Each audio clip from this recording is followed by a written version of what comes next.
തലമറയ്ക്കാതെ നടക്കുന്നത് പാപമാണെന്നറിയാത്ത ഏതെങ്കിലും ഒരു പെണ്ണുണ്ടോ?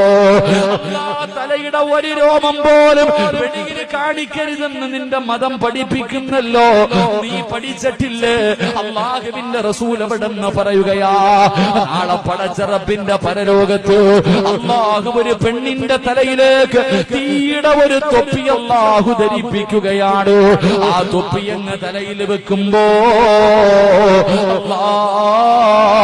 സർവ്വതും മുലിച്ചിറങ്ങുകയാണ്. ആ പെണ്ണ് എന്തു പാപമാ ചെയ്തത്? തലയിലെ ഒരു മുടി വെളിയിൽ കാണിച്ച് നടന്ന പെണ്ണിനല്ല കൊടുക്കുന്ന ശിക്ഷ ഇതാ. ഇതറിയാത്ത പെണ്ണുങ്ങളുണ്ടോ? ചെറുപ്പക്കാരാ, എടാ പടിവെട്ടുന്നത് പോലെ മുടിവെട്ടാൻ പാടില്ല മോനെ. പടച്ചവര് മുടി ഇങ്ങനെ ഒരു സൈഡ് പറ്റപെട്ടി പിന്നെ ഇങ്ങനെ വളർത്തി നടക്കുന്നത് അത് പാപമല്ലേടാ.